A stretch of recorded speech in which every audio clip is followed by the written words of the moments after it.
As things began to settle down in their new home, Sarah Tarrant's life started shifting in ways no one could have predicted. Hamish and Aloys were thick as thieves again, two old friends reunited and quickly inseparable. Hamish would later describe Aloys as this rough-edged, towering man who looked intimidating at first glance, but who was, underneath it all, just a big soft-hearted teddy bear. He said Aloys was a devoted father, always around for the kids, and seemed, from the outside, like a genuinely decent guy. But behind closed doors, the picture wasn't so perfect. While the household was lively, with 4 kids now settled into school and the adults throwing themselves into fixing up the house, tensions were quietly building between Sarah and Aloys. The truth was, Sarah had started to feel uncertain about where things were going in her relationship. Aloys had become emotionally distant, and worse, controlling, lazy, unmotivated. And according to some accounts, there were moments when his anger turned physical. Sarah wasn't just exhausted, she was feeling trapped. In those moments of emotional suffocation, the one person she confided in wasn't a friend her own age, or even a relative. It was Raymond Roth, the family friend in his 50s. Raymond had been around since they first moved to Dubbo, helping out with repairs, playing with the kids, offering his support. He had always been kind to Sarah, and the two of them had slowly formed a bond. Despite the difference in age, Sarah found comfort in him. Raymond had recently lost his wife to cancer and was deeply lonely, and Sarah was longing for someone who truly listened.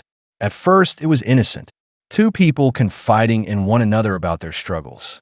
But those quiet conversations turned into long, intimate chats, deeper than they probably should have been. Before long, something began to shift. There was a new tension between them, something electric and forbidden. Sarah, in her early 20s, began making flirtatious remarks toward Raymond. She would joke, she would hint, and it wasn't long before Raymond began to respond in kind. It wasn't just a one-sided crush. This was 2 people, both craving something, falling into a dangerous emotional entanglement. Then it escalated. Sarah began sending him explicit photos, risky pictures meant only for him, taken in secret. And then, even more bold than that, she began exposing herself to him. Even while inside the house, she shared with Aloys. Sometimes the kids were there. Sometimes Aloys himself was just in the other room. But she couldn't stop. Neither of them could. In March of 2013, everything crossed a line. Their flirtation turned physical. They started having sex in secret behind Aloys's back. Not just once, not occasionally, but every day. Sometimes even twice. They would meet under a nearby bridge, beside a riverbank, far away from the prying eyes of neighbors. Raymond had lived in Dubbo for decades. People knew him. And this new family with 4 kids had already drawn some attention. If anyone saw them together, it wouldn't take much to figure out what was happening. So the bridge became their sanctuary, a hidden space where they could indulge the fantasy without being caught. And that fantasy was growing. Sarah was no longer just in love with the idea of Raymond. She was obsessed. She started writing him long, handwritten letters, pouring her heart out onto the page. In those letters, she told him that he'd given her a reason to live again. That with him, life finally made sense. That she could finally breathe. And perhaps most striking of all, Sarah wrote that she wanted to marry him one day. She hadn't even married Aloys, the man she'd spent nearly a decade with, the father of her 4 children.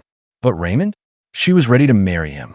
And Raymond, for his part, wrote back, telling her that he believed he could be that man, a loving husband to her, and a father to her children.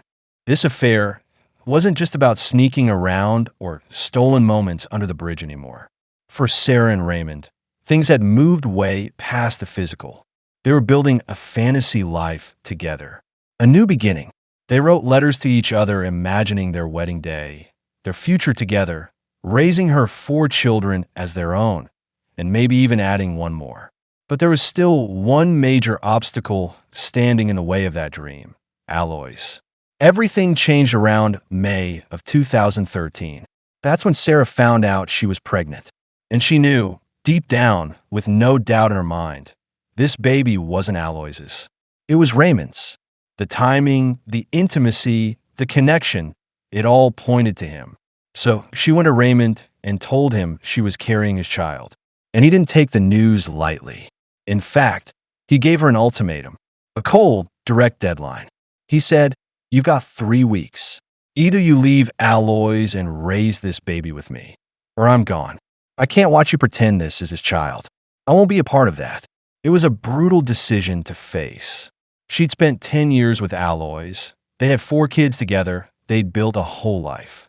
But in her heart, Sarah had already made up her mind. She wanted Raymond, not just because of the affair, not just because of the pregnancy, but because she was tired. Tired of Aloys' control. Tired of the fear. Tired of the cycle. And Aloys? He wasn't blind. He'd started to suspect something. The closeness between Sarah and Raymond, the private conversations, the odd tension, it hadn't gone unnoticed. And one night, it all boiled over. He confronted her, accused her outright of cheating. That fight spiraled fast. Angry words turned into yelling, and then something worse. According to Sarah, Aloys snapped. He dragged her down the hallway by her hair, yanking and pulling while she screamed. Somehow, in the middle of the chaos, she managed to grab her phone and text Raymond. She begged him to call the police, begged him to come get her out. Raymond did exactly that. The police showed up, but when they arrived, Sarah changed her tune. She told them everything was fine, said it was a misunderstanding, apologized for wasting their time. And that happens more often than people think. Abuse victims backpedal. Fear, shame, confusion, it can shut a person down. But Raymond didn't see it that way. He was furious. Furious at Sarah for not saying anything. Furious that he'd involved the police and nothing came of it. In his eyes, that was the perfect chance to get Aloys out of their lives for good. And she'd let slip away. So, he brought up the ultimatum again. Only this time, he took it a step further. He told her he had a plan. Raymond handed Sarah a small bag of crushed-up sleeping pills. Pills he kept all these years since his wife passed. He said he'd been holding on to them with no purpose. But now they had a use. And he told her that on June 25th, 2013, everything would fall into place. That was the day Zonia, Aloys' mother, was going to be away for the week. Out of town, out of the house. No witnesses. No interruptions. This was her chance, Raymond said. Her one window to get out. All she had to do was mix the pills into whatever Aloys ate or drank that day. Just enough to knock him into a deep, unshakable sleep. And once he was out, Raymond would come over and take care of the rest. That night, just like Raymond said, Zonia left for her trip. The house was quiet, and with the coast clear, Sarah put the plan into motion. She offered to cook dinner for Aloys, something warm, filling, something comforting. Mashed potatoes seemed like the perfect choice. Soft, easy to eat, easy to hide something in. She crushed the pills Raymond had given her and mixed them into the potatoes until they dissolved completely. Then she plated it up, handed it to Aloys, and watched him eat every bite. After that, there was nothing to do but wait. Sarah kept texting Raymond updates. Her hands were shaking as she typed. Messages like "he's eating now" and "shouldn't be long" turned into "I'm sick of waiting" and "nothing is stopping this tonight." She was locked in mentally and emotionally. There was no backing out. And Raymond? He kept his end vague. He told her again that it was best she didn't know what he was going to do. He repeated that a few times. "Let me take care of it. Don't worry about the details." It was chilling, but Sarah didn't push back. She told herself the less she knew, the less she had to be guilty for. Then, out of nowhere, things got complicated. Hamish, Aloys' old friend, the one staying with them, walked through the door with his young son. Sarah's stomach dropped. The timing couldn't have been worse. And right away, Hamish could tell something was off. He saw Aloys sitting there, dazed, sluggish, barely holding himself up. He asked if Aloys had taken something, if maybe he was high. But Aloys brushed it off, said it was probably just the painkillers for his back. Maybe he'd taken one too many. Hamish believed him. Aloys mumbled something about needing to sleep it off and went upstairs. That was the last time anyone ever saw him alive. Meanwhile, Sarah and Raymond kept texting. She confirmed everything. The front door was unlocked. The security cameras had been turned off. The sensor light on the porch was disabled. She'd even laid out towels on the bed, like Raymond asked. All he had to do was come inside and do whatever it was he planned to do. At 2 a.m., Raymond Roth arrived at the house. He stepped quietly through the front door and walked straight to the bedroom, where Aloys lay unconscious. What happened next? No one really knows. Police still haven't figured out the exact details. But one thing is certain: Raymond murdered Aloys Rez that night. Once he was sure Aloys was dead, Raymond wrapped the body in the bed sheets, just like they discussed. Then he hoisted the bundle into his arms and carried it out to his car. But once he got there, he didn't drive away. He just sat outside for a long time. And inside the house, Sarah started to wonder what is going on. Meanwhile, inside the house, Sarah was trying to keep everything under control. She had to stay alert, had to stay calm, because this wasn't just some quiet house in the middle of the night. It was full. They had 4 children asleep in their rooms. Hamish and his young son were also inside. And all of this, the drugging, the murder, the cleanup, it was happening under that same roof.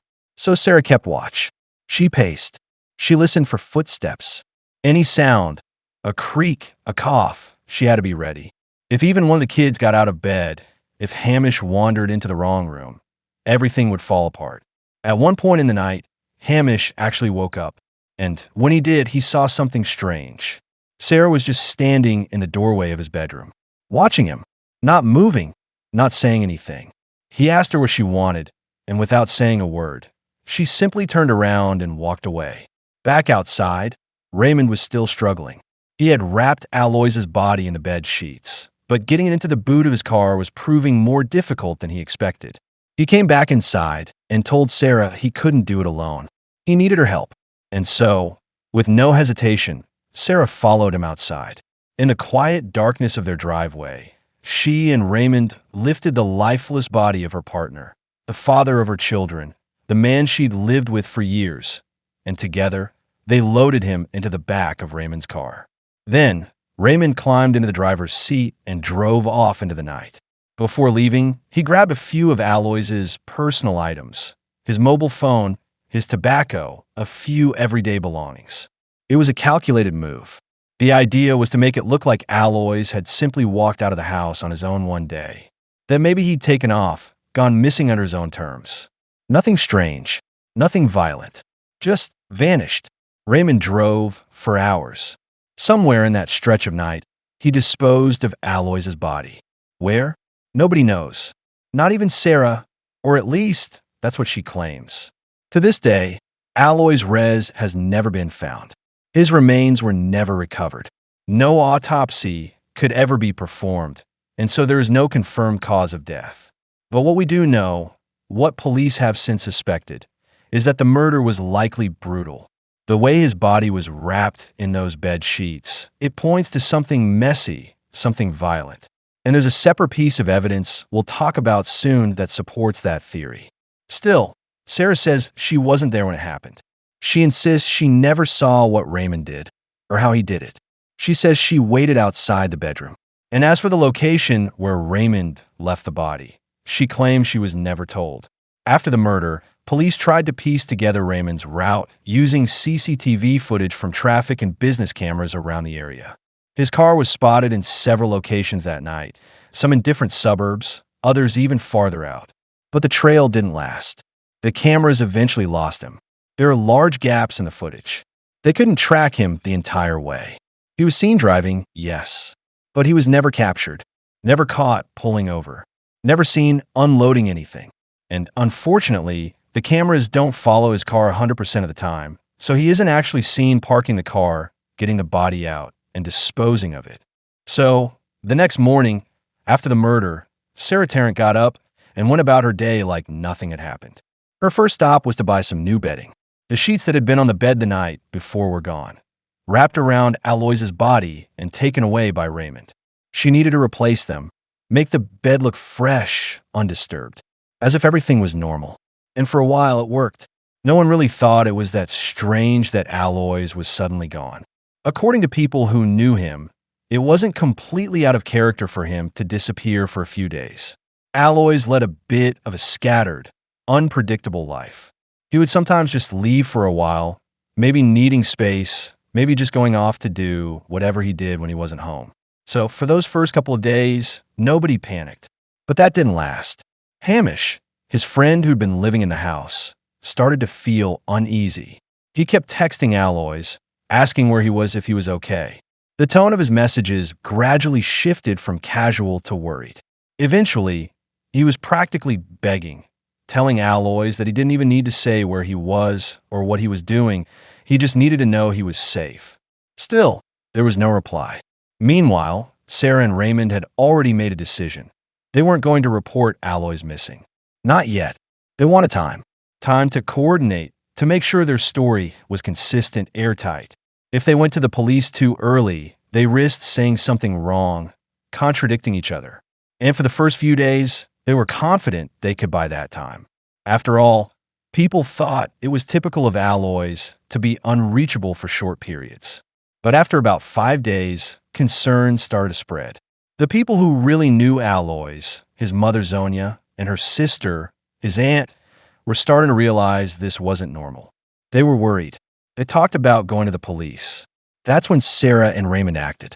They knew if anyone else reported him missing first, they would lose control of the story. So they decided Sarah would go down to the police station herself, play the role of the concerned girlfriend, the woman who hadn't heard from the father of her children and feared the worst. So together, they walked into the police station.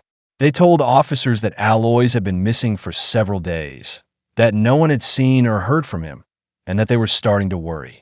Police asked the usual questions. What was Aloys like? Was he someone who might just take off? Had he done this before?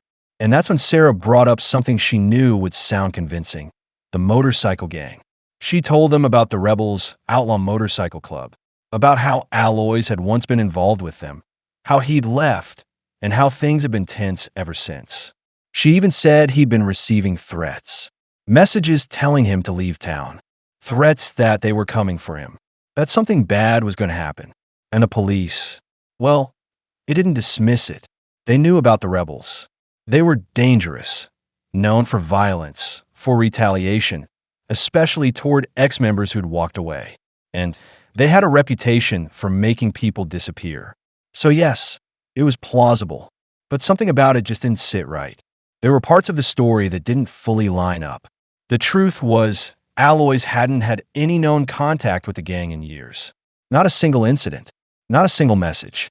It had been a long time since there'd been any interaction at all, and that raised a question police couldn't ignore. Why would they suddenly decide to come and hurt him years later after a long silence? He was hundreds of miles away from Newcastle, the city where he'd once been involved with the Rebels motorcycle gang. Over 400 miles, in fact. That's not a short trip, and it got police thinking. If Aloys had really cut ties with them, if he'd been lying low for years with no contact, why would they suddenly travel that far just to track him down and hurt him? It didn't make much sense. Surely, a gang like that had more pressing matters. They weren't known for chasing ghosts across the country years after someone disappeared from their radar. But what made this even more puzzling was Aloys himself. When he lived in Newcastle, when he truly was scared of the Rebels, he did go to the police. He'd been frightened back then. He'd asked for help. So, if he was getting those kinds of threatening messages again now, why hadn't he gone to the police this time? That's what didn't sit right. It just didn't feel consistent with who he was. And then there were the practical questions. If he'd really been abducted, if the gang had snatched him in the middle of the night, like Sarah claimed, how did no one hear anything? This was a house full of people. There were children sleeping. Hamish and his son were there. Sarah was awake. It just didn't seem likely that someone could have been taken without anyone hearing a sound or noticing something out of the ordinary. Police went to the house to have a look around.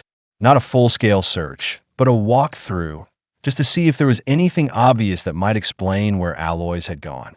Maybe a note, maybe signs that he'd packed something, but there was nothing like that. What they did find, though, was telling. His wallet was still there. Now, they didn't find his phone. That was gone. But the wallet? That was left behind. And that was strange, because when you leave the house, you usually take both, especially if you're going anywhere significant. But for some reason, he'd left one and taken the other. It didn't add up. It made the story that he'd left voluntarily, or even that he'd been abducted suddenly, feel shaky. Why wouldn't he take his wallet? It didn't seem like Aloys had walked out of that house by choice. Not to the police. So at this point, they started narrowing down the possibilities. If Aloys hadn't left on his own, if he hadn't been abducted in some dramatic way that no one heard, then what had happened to him? And if whatever had happened took place inside the house, that meant someone in or around that house might know more than they were saying. There were three adults who stood out. The first was Hamish Lure, Aloys' close friend, the one staying there with his son. He had been living in the house and was one of the last people to see Aloys alive. The second was Sarah Tarrant, Aloys' longtime girlfriend and the mother of his 4 children. She lived there too, and she was the one who was supposedly worried sick. And the third was Raymond Roth, Sarah's friend, who, by all accounts, had been spending a lot of time at the house. He was involved in reporting Aloys missing. He was around constantly, and he seemed deeply intertwined with Sarah and the children. So police brought all 3 in for questioning. At first, none of them seemed particularly helpful. No one had seen or heard anything. No one had answers. They all just looked puzzled and concerned, or at least they played the part. But then, during questioning, something came to light. It turned out that Sarah Tarrant and Raymond Roth weren't just close friends after all. They were having an affair. And not just any kind of casual affair. This was intense, deeply emotional, and had been going on for months. Police even came across a rather bizarre and frankly amusing detail. When asked about his relationship with Sarah, Raymond Roth admitted that in his phone, he didn't save her under her real name. He saved her as Hot Sexy Yummy Mummy. So now, with the affair between Sarah Tarrant and Raymond Roth exposed, police weren't just looking at a suspicious disappearance anymore. They were looking at 2 people who had a very clear and powerful motive. In the eyes of investigators, Aloys Rez had become the one thing standing in the way of Sarah and Raymond being together. Openly, freely, publicly. If Aloys was gone, nothing would stop them from starting the new life they'd been dreaming of. With that in mind, both Sarah and Raymond were brought back in for a second round of questioning. This time not just as concerned witnesses or partners of the missing man, but as suspects. Their dynamic had completely changed. While Sarah and Raymond sat in separate interview rooms at the police station, trying to maintain their innocence, officers were working on multiple fronts behind the scenes. Their phones had been seized and were being analyzed in another room, while a separate forensic team was already at the home in Dubbo conducting a thorough search. And this wasn't just a walkthrough or a surface-level inspection. This was a full forensic sweep. Every inch of that property was being combed for anything that might indicate foul play. Investigators were especially interested in the driveway because they already knew something suspicious had happened there. The security cameras had been switched off the night Aloys disappeared, on purpose, and the sensor light out front had been manually disabled. Whoever did this didn't want to be seen. So that driveway suddenly became a key focus area. The forensic team inspected the concrete carefully, every crack, every gap, every rough surface. And eventually, nestled in one of the cracks in the cement, they found something, a single drop of blood. It wasn't much. In fact, at first glance, it could have easily been missed entirely. But they tested it, and that blood drop was a perfect match to Aloys Rez. With that, the investigation shifted from a possible missing person case to something far more serious. Now police knew they were dealing with violence. This wasn't someone who had simply walked away. This wasn't a man who'd skipped town or been quietly abducted in the night. This was a crime scene, and they had every reason to believe Aloys was either severely injured or already dead. While the pressure was building at the house and inside the interview rooms, something else was happening, seemingly out of nowhere. A fisherman, someone who had absolutely nothing to do with the case, was out at the local river, casting his line as he usually did, when something strange caught his eye. Floating not far from shore was a large, soaked bedsheet, tangled in reeds and slowly drifting in the water. That didn't sit right with him. People don't just throw bed sheets into rivers. He called the police, and the sheet was retrieved and sent for testing. It was wet, dirty, but still very much intact. And when it was examined more closely, they found dog hairs embedded in the fabric. Those hairs were run through forensic analysis and turned out to be a match to Raymond Roth's dog. That might seem like a small detail, but to police, it was a breakthrough. It meant this wasn't just some random piece of bedding. This sheet had almost certainly been inside Raymond's car, with his dog at some point. It wasn't just trash. It was connected to Raymond Roth and possibly to the crime. That was enough to get a warrant. Police seized Raymond Roth's car and began a full forensic search of the vehicle, focusing especially on the boot. And what they found confirmed everything they'd suspected. Inside the boot was a significant amount of blood, later confirmed to belong to Alois Rez. There were smears, traces soaked into the lining, far more than just a transfer stain. Alongside that, they found an empty blister pack of sleeping pills. The prescription label? It matched the name of Raymond's late wife. So now they had Alois's blood, they had drugs tied to the sedative plan, and they had direct links to Raymond's history. And on top of all that, on top of the physical evidence, they had the digital evidence too. Investigators had now reviewed the texts exchanged between Sarah and Raymond on the night Alois vanished. Dozens of messages, back and forth, painting a clear picture of what had happened. There were confirmation texts, messages from Sarah saying she disabled the security cameras, unlocked the front door, and was watching as Alois grew more and more groggy. She gave real-time updates. At one point, she even said she was sick of waiting and just wanted it over with. Her final message to Raymond before the murder was chilling in its certainty. She wrote that Alois had passed out and that nothing's getting in the way of tonight. So at this point, both Sarah Tarrant and Raymond Roth were sitting in separate interview rooms, being questioned at the exact same time. Neither of them knew what the other was saying. Neither could hear the conversations going on just a few doors down. And as is often the case in these kinds of interviews, it became a quiet race between them. Who would break first? Raymond was calm, or at least trying to appear that way. He denied absolutely everything. He told investigators that he had no idea where Alois was, that he hadn't seen him in days, and that he had nothing to do with his disappearance. According to Raymond, he was just a concerned friend, trying to help his grieving girlfriend file a missing persons report. But in the other room, the story was beginning to change. Sarah was unraveling. The detectives confronting her weren't just asking vague questions. They came prepared. They had printed transcripts of the text messages she had exchanged with Raymond on the night Alois disappeared. Page after page, message after message, highlighted and underlined. They placed the transcripts in front of her, one at a time, and calmly asked her to explain. "What did you mean?" they asked, "when you said you couldn't wait for the pills to kick in?" Sarah stared at the words for a long time, and eventually, her shoulders dropped. She gave a small, resigned nod. "You know what I meant," she said quietly. "I know you've read them. Raymond gave me the pills, and I gave them to Alois." It was the first real confession of the entire case. Detectives pressed her further. "Why? Why would you give him those pills?" She paused and then said softly, "To put him to sleep." "How did you do it?" they asked. She told them she crushed them up and mixed them into mashed potatoes, something that would mask the taste. She made dinner, served it to Alois, and waited. He ate everything, and before long, he started getting drowsy. That's when she texted Raymond. "Okay," they asked, "and what did you think was going to happen after that? What did you expect Raymond to do?" Her answer was almost childlike in its simplicity.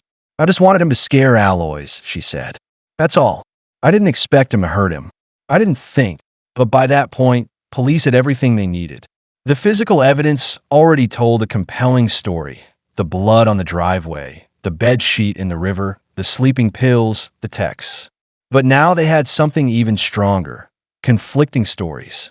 Raymond claimed to know nothing. Sarah said otherwise. And that contradiction alone was incredibly powerful.